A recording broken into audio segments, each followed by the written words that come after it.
Hello guys, आप सबका स्वागत है मेरे चैनल एनिमे सैनपाई पर। और आज मैं मॉब साइको 100 के एपिसोड 8 को हिंदी में एक्सप्लेन करूंगा। मैंने इसके पहले के सभी एपिसोड्स को हिंदी में एक्सप्लेन कर रखा है। उसकी प्लेलिस्ट आपको ऊपर आई बटन पर क्लिक कर मिल जाएगी और उसका लिंक भी आपको डिस्क्रिप्शन में मिल जाएगा। तो चलिए इस एपिसोड की एक्सप्लेनेशन को शुरू करते हैं। तो इस एपिसोड की शुरुआत में हम मॉब और टॉमी दोनों को देखते हैं और वो एक साथ बेंच पर बैठे होते हैं और टॉमी उससे पूछती है कि क्या तुम्हें कोई एस्पर मिला या नहीं। तो मॉब उससे कहता है कि नहीं। तभी वहां पर टैरू आ जाता है और वो उन दोनों को देखकर कहता है कि क्या तुम दोनों डेट पर हो। और तभी मॉब और टैरू उसकी तरफ देखते हैं और टॉमी उससे कहती है कि ये थोड़ा सा स्पेशल लग रहा है, ये कौन है। फिर मॉब उससे कहता है कि ये है हानेजावा। और फिर टैरू उससे कहता है कि ये थोड़ी सी इमरजेंसी है, क्या तुम मेरे साथ चल सकते हो। और फिर वो मॉब को रास्ते में जाते हुए बताता है कि कोई सॉल्ट मिडल स्कूल से तुम्हारे नाम पर लड़ाई कर रहा है और मुझे लगता है कि शायद तुम उसे जानते होगे। और फिर वो उसे उस गली तक ले आता है और कहता है कि वो इस जगह पर है। और जब मॉब वहां पर जाता है तो उसे वहां पर रिस्सू दिखाई देता है और वो उससे कहता है कि रिस्सू तुम यहाँ पर क्या कर रहे हो। और इसी के साथ इंट्रो शुरू हो जाता है और इंट्रो के बाद हम लोग रिस्सू और मॉब को एक दूसरे के सामने देखते हैं और मॉब उससे कहता है कि तुम यहाँ पर क्या कर रहे हो और ये लोग कौन है जो जमीन पर पड़े हैं, क्या तुमने ये सब किया है। तो रिस्सू कहता है कि हाँ ये सब मैंने किया है। और पीछे खड़ा टैरू ये सब देखता है और कहता है कि तो ये दोनों भाई हैं और दो भाइयों के बीच की लड़ाई देखने में मुझे कोई इंटरेस्ट नहीं है। और फिर वो वहां से चला जाता है और इधर मॉब रिस्सू से कहता है कि ये सच नहीं हो सकता, तुम ये नहीं कर सकते। तो रिस्सू से कहता है कि ये सच है, ये सब मैंने ही किया है और मैंने अपनी साइकिक पावर्स भी जगा ली हैं। और फिर वो मॉब को अपनी साइकिक पावर्स दिखाने लगता है, लेकिन डिम्पल उससे कहता है कि बेवकूफी मत करो, तुम शिगियो के सामने हो। और तभी रिस्सू से चुप करवा देता है और फिर डिम्पल उसके अंदर से कहता है कि ये पावर के नशे में खो चुका है और मैं इसका साथ नहीं देने वाला क्योंकि मुझे पता है कि ये हार जाएगा। और फिर वो उसकी बॉडी से बाहर निकलकर भाग जाता है, लेकिन रिस्सू कहता है कि कोई बात नहीं, वैसे भी अब मुझे इन पावर्स को कंट्रोल करने की आदत हो चुकी है। और वो मॉब से कहता है कि सुनो भाई, मैंने एक बहुत ही इंपॉर्टेंट चीज को समझा है। तो मॉब उससे कहता है कि क्या अगर तुम्हें कोई भी चीज परेशान कर रही है तो मुझे उसे बता सकते हो। और फिर वो रिस्सू की तरफ चलकर आ रहा होता है, लेकिन रिस्सू अपने दोनों हाथों को आगे करता है और मॉब के ऊपर अटैक करने की कोशिश करता है, जिसके कारण मॉब थोड़ा सा पीछे हो जाता है और वो कहता है कि मैंने मिस कर दिया। और फिर मॉब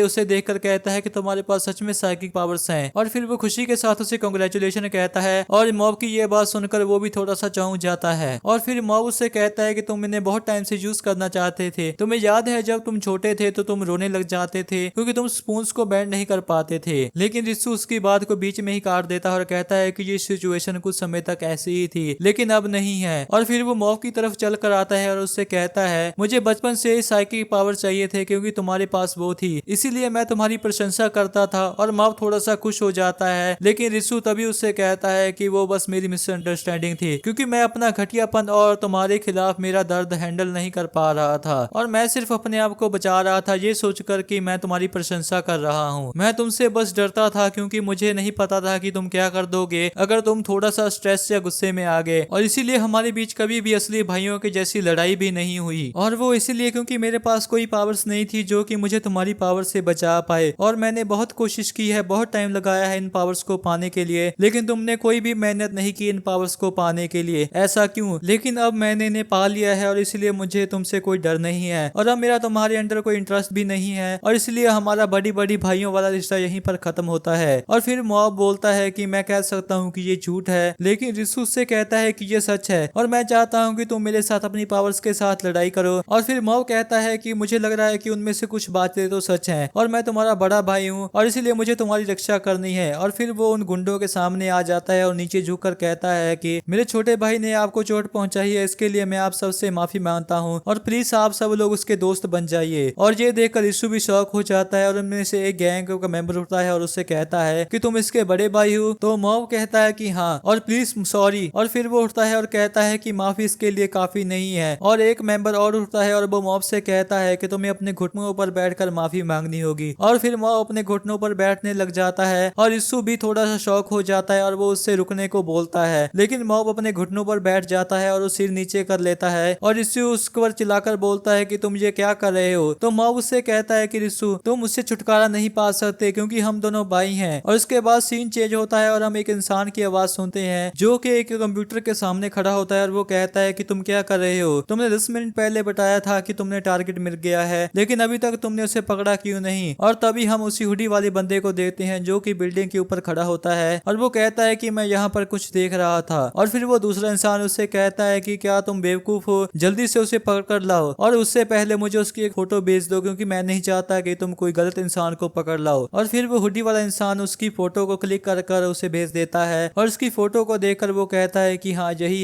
है शिगेओ कागेयामा। और फिर हम देखते हैं कि वो अवेकनिंग लैब में होता है और उसने वहाँ के सभी साइंटिस्ट को मार दिया होता है और वो दूसरे साइकिक बच्चों को भी पकड़ लेता है और वो अपनी स्वॉर्ड को वापस डालकर कहता है कि जल्दी करो उसे पकड़ कर लाओ। और फिर वो हुडी वाला कहता है कि चलो शुरू करते हैं। और इधर नीचे हम देखते हैं कि बाकी सभी गैंग के मेंबर्स माओ का मजाक उड़ा रहे होते हैं और इसी को कह रहे होते हैं कि अगर तुम नहीं चाहते कि हम तुम्हारे भाई को मारे तो तुम यहाँ पर आओ। और फिर माओ उठकर कहता है कि नहीं, कोई ऐसा नहीं करेगा, क्योंकि मैं नहीं चाहता कि और लोग भी घायल हो। और फिर एक इंसान उसका कॉलर पकड़ लेता है और उससे कहता है कि सबसे ताकतवर ही यहाँ पर ऑर्डर दे सकता है और दूसरा उससे कहता है कि स्ट्रॉन्गर ही रूल करता है। उसके बाद वो हुडी वाला इंसान नीचे आता है और वो रिसु को पकड़ लेता है और वो कहता है कि तुम लोग बिल्कुल सही कह रहे हो। और रिसु उस पर अटैक करने वाला होता है लेकिन वो उसे जमीन के अंदर मारता है और फिर मॉब उसकी तरफ देखता है और वो थक उसे दूर फेंक देते हैं और उससे कहते हैं कि तुम कौन हो। तो वो हुडी वाला इंसान रिसु को जमीन में मसलता हुआ कहता है कि तुमने बिल्कुल सही कहा, ताकतवर ही सभी जगह पर राज करता है और तुम सभी लोग लड़ाई में अच्छे और स्ट्रांग हो, इसलिए तुम सभी लोग अपने स्कूल के इलाकों पर राज करते हो। ये कितनी क्यूट बात है और तुम लोग ऐसा ही करते रहो। और फिर वो रिसु को उठाकर कहता है लेकिन ये लड़का तुम लोगों से थोड़ा सा अलग है और तुम लोग इससे फाइटिंग में कभी नहीं जीत सकते और इसीलिए मैं इसे इस लड़ाई के मैदान से ले जा रहा हूँ। तुम लोग शांति से अपनी लड़ाइयाँ करते रहो। लेकिन तभी उसके ऊपर एक थग अटैक कर देता है और वो उसे एक ही अटैक से दूर फेंक देता है और एक को लात मार कर दूर फेंक देता है और उसके बाद उसके ऊपर दो लोग अटैक करते हैं और वो उन्हें भी अपने हाथों से मारकर दूर फेंक देता है और बाकी के सभी लोग उसे देखकर डर जाते हैं और फिर वो उनकी तरफ आने लगता है। लेकिन तभी मॉब उसकी आर्म पकड़ लेता है और वो उससे कहता है कि मेरे छोटे भाई को छोड़ दो। और उसकी एक्सप्लोजन की प्रोग्रेस बहुत तेजी से बढ़ रही होती है और वो 50% तक पहुंच जाती है और तभी वो हुडी वाला इंसान एक जोरदार पंच मारता है और मॉब एक दीवार पर जा लगता है और फिर वो रिसु को उठाकर जाने लगता है और सभी गैंग वाले उसको रास्ता देते हैं। लेकिन वो एक बड़े से थग से कहता है कि तुम मेरी तरफ ऐसे क्यों देख रहे हो। और फिर वो डरा हुआ कहता है कि मैं तो बस वैसे ही देख रहा था। और फिर वो उससे कहता है कि घुटनों पर बैठ जाओ और माफी मांगो। और फिर वो उनसे कहता है कि हम उसी गेम को फिर से कर रहे हैं जो कि तुम पहले खेल रहे थे। और फिर वो कहता है कि अब तुम सब लोग घुटनों पर बैठो और माफी मांगो और अगर तुमने ऐसा नहीं किया तो मैं तुम सबको मार डालूंगा। और फिर हम देखते हैं कि सभी लोग उसके सामने घुटनों पर बैठे होते हैं और फिर वो उन पर हंस रहा होता है और वो वहां से जाने लगता है। और फिर सभी गैंग वाले उठते हैं और जब वो पीछे देखते हैं तो वो देखते हैं कि वहां पर मॉब खड़ा होता है और वो जोर से रिसु का नाम चिल्लाता है और वहां से बहुत तेजी से उसकी तरफ आने लग जाता है और वो उसका कॉलर पकड़ लेता है और उसे जमीन में घुसा देता है और उसके हाथ से रिसु छूट जाता है और मॉब उसकी तरफ देखने लग जाता है। लेकिन तभी वो हुडी वाला मॉब को एक लात मारता है और वो थोड़ा सा दूर जाता है और फिर वो हुडी वाला कहता है कि मुझे किसी ने ये नहीं बताया था कि इसका एक भाई भी है जिसके पास भी साइकिक पावर्स हैं। और फिर मॉब गुस्से में कहता है कि मेरे भाई को छोड़ दो वरना तुम पछताओगे। और फिर तभी वो हुडी वाला उसके ऊपर अटैक करता है लेकिन मॉब को कुछ नहीं होता क्योंकि उसके पास भी एक बैरियर होता है। और मॉब कहता है कि मुझे ये पावर्स दूसरों के खिलाफ यूज नहीं करनी चाहिए लेकिन ये अलग है। और फिर वो उसके ऊपर एक अटैक करता है लेकिन वो हुडी वाला भी एक बैरियर लगा लेता है और उसे देखकर मॉब को याद आता है कि ये वही एस्पर्स है जिसे कि उसने पहले देखा था। और फिर वो हुडी वाला अपना हुडी उतारता है और कहता है कि मुझे तुम जैसे एस्पर्स से भी निपटना आता है। और फिर वो अपने हाथों को ऊपर की तरफ करता है, एनर्जी इकट्ठी करता है और फिर वो उन्हें नीचे कर लेता है जिसके साथ ही उसके हाथ पर दो पर्पल कलर के एनर्जी बॉल्स बन जाती हैं और उन बॉल से टेंटिकल्स से निकलते हैं और वो उसकी आर्म को पूरी तरह से घेर लेते हैं। और उसके बाद मॉब भी तैयार हो जाता है लेकिन तभी वो हुडी वाला गायब हो जाता है और उसके चेहरे पर एक पंच मार देता है और फिर वो उसके बाल पकड़कर उसे एक जोरदार लात मारता है और फिर मॉब हवा में उड़ जाता है और उसके मुंह से खून निकल रहा होता है और वो अपने मन में कह रहा होता है कि इससे बहुत दर्द हुआ, मैं सांस नहीं ले पा रहा हूँ। और फिर वो नीचे गिर जाता है और फिर वो हुडी वाला उसकी तरफ आता है और उससे कहता है कि सरप्राइज हो गए क्या, क्योंकि मेरे अटैक्स तुम्हारे बैरियर के आर पार हो गए। और फिर वो मॉब को फिर से उठाता है और फिर मॉब एक और बैरियर बना लेता है लेकिन उसका पंच उस बैरियर को भी तोड़ देता है और फिर वो उसे मारता रहता है और फिर वो उसे एक जोरदार पंच मारता है और वो एक वॉल पर जा लगता है और फिर वो उसे एक और पंच मारता है। और ये देखकर रिसु भी उठता है और वो उसे पकड़ लेता है और कहता है कि मेरे भाई को जाने दो, तुम मुझे ले जाना चाहते हो तो प्लीज मुझे ले जाओ। और फिर वो कहता है कि ये एक अच्छा डिसीजन है लेकिन मैं एक कमीना हूँ और मुझे तुम्हारे चेहरे पर ये लुक पसंद नहीं है। और फिर वो उसे एक पंच मार देता है और इसके साथ ही मॉब की एक्सप्लोजन वाली परसेंटेज बहुत तेजी से बढ़ने लगती है। और फिर वो कहता है कि ये पहली बार हो रहा है कि जब मैं अपने इस रूप में भी होश में हूँ। और फिर वो कहता है कि क्या तुम्हें महसूस हो रहा है मेरा गुस्सा। और फिर वो अपना सर ऊपर करता है और उसकी उसकी एक्सप्लोजन वाली परसेंटेज 100% हो चुकी होती है और फिर वो अपनी पावर से उसे नीचे जमीन में गाड़ देता है और उसके तुरंत बाद ही वो उसे अपनी तरफ खींच लेता है और उसके चेहरे को पकड़ लेता है और वो हुडी वाला उसे छुड़ा नहीं पाता और मॉब उसे ऊपर की तरफ उठा लेता है और एक दीवार के अंदर घुसा देता है और फिर मॉब उससे कहता है कि ये तुम्हारी गलती है कि तुमने हमसे पंगा लिया और आगे से मुझे अपनी शक्ल मत दिखाना। और फिर वो उसे दीवार से घसीटता हुआ ऊपर आसमान में ले जाता है और फिर वो हुडी वाला उसके ऊपर पहले वाला अटैक करता है, लेकिन इस बार मॉब को कोई असर नहीं होता